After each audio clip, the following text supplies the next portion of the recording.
அஸ்ஸலாமு அலைக்கும். Welcome to super TV channel.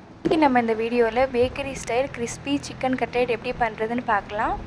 இதுக்கு ஒரு பவுலில் அரை ஸ்பூன் சில்லி பவுடர், அரை ஸ்பூன் மல்லித்தூள், அரை ஸ்பூன் மிளகுத்தூள், அரை ஸ்பூன் சீரகத்தூள், இது எல்லாத்தையும் மிக்ஸ் பண்ணி ஒரு மசாலா பதத்துக்கு வச்சுக்கலாம்.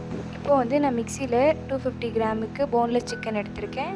இப்போ நான் ஆல்ரெடி பண்ணி வச்சிருந்த மசாலேருந்து 2 ஸ்பூன் கோட்டிங்காக எடுத்து வச்சுக்கலாம். பேலன்ஸ் உள்ளதை இப்போ இந்த சிக்கனோட நம்ம ஆட் பண்ணிவிட்டு தேவையான அளவு உப்பு சேர்த்துட்டு இஞ்சி பூண்டு பேஸ்ட்டு நான் பாதி ஸ்பூன் சேர்த்துக்கிறேன். இதோட நான் பிரெட் க்ரம்ஸும் ஆட் பண்ணிக்கிறேன். ஏன்னா நம்ம இதை ஆட் பண்ணும்போது சிக்கன் ரொம்ப சாஃப்டாக உள்ள நம்மளுக்கு கிடைக்கும். இதை ரொம்ப ரஃபாகவும் இல்லாமல் ஃபைன் பேஸ்ட்டாகவும் இல்லாமல் அதுக்கு மீடியமாக இருக்கிற மாதிரி பதத்துக்கு எடுத்துக்கலாம்.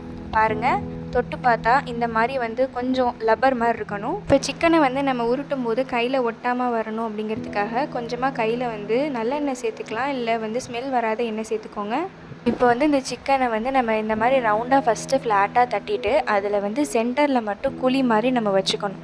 அதை வச்சதுக்கப்புறம் உங்கள்கிட்ட நீங்கள் எந்த சீஸ் இருந்தாலும் யூஸ் பண்ணிக்கலாம். என்கிட்ட மொசரல்லா சீஸ் இருக்குது.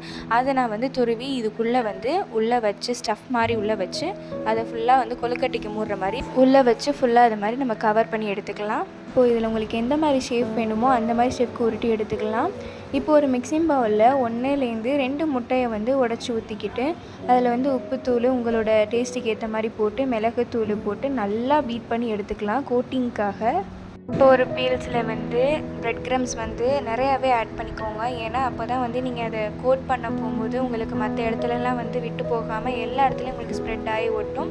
இப்போ இந்த ஒரு பிரெட் க்ரம்ஸோட நம்ம ஆல்ரெடி வச்சுருந்த மசாலா இருக்கு இல்லையா, அதை ஆட் பண்ணிக்கிறோம். இப்போ நம்மளுக்கு எல்லாமே ரெடியாக இருக்குது. எனக்கு இதில் கிட்டத்தட்ட மொத்தம் 9 பீசஸ் கிடச்சிருக்கு. ஃபஸ்ட்டு இப்போ ஒரு பீஸ் எடுத்து அதை முட்டையில் டிப் பண்ணிக்கிட்டு அதை எடுத்து இந்த பிரெட் க்ரம்ஸில் நம்ம போட்டு ஃபுல்லாக ஸ்ப்ரெட் பண்ணணும். ஸ்ப்ரெட் பண்ணிவிட்டு மறுபடியும் வச்சு மறுபடியும் நீங்கள் முட்டையில் போட்டு பிரெட் க்ரம்ஸில் வச்சு 2 தடவை கோட்டிங் பண்ணிங்க அப்படின்னா செம்ம கிறிஸ்பியாக உங்களுக்கு கிடைக்கும். டைம் இருந்துச்சுன்னா இதை நீங்கள் ஒரு 1/2 hour நல்லா ஸ்ப்ரெட் பண்ணி எடுத்ததுக்கப்புறம் வச்சிங்க அப்படின்னா நல்லா மேரினேட் ஆகும். இப்போ ஒரு பேனில் எண்ணெய் நல்லா சூடாகணும், அதாவது சிம்மில் வச்சே சூடாகணும். மேலே உள்ள இடம் நல்லா கருகுனோடனே நல்லா வெந்துருச்சுன்னு நினச்சி எடுத்துடாதீங்க. ஏன்னா உள்ளே சிக்கன் வெந்திருக்காது. சிம்லேயே வச்சு நல்லா பொறுமையாக ஃப்ரை பண்ணி எடுக்கலாம். இப்போ நம்மளோட பேக்கரி ஸ்டைல் கிறிஸ்பியான சிக்கன் கட்லெட் ரெடி. லைக் பண்ணுங்கள், ஷேர் பண்ணுங்கள், கமெண்ட் பண்ணுங்கள், மறக்காமல் சப்ஸ்கிரைப் பண்ணுங்கள். அஸ்ஸலாமு அலைக்கும்.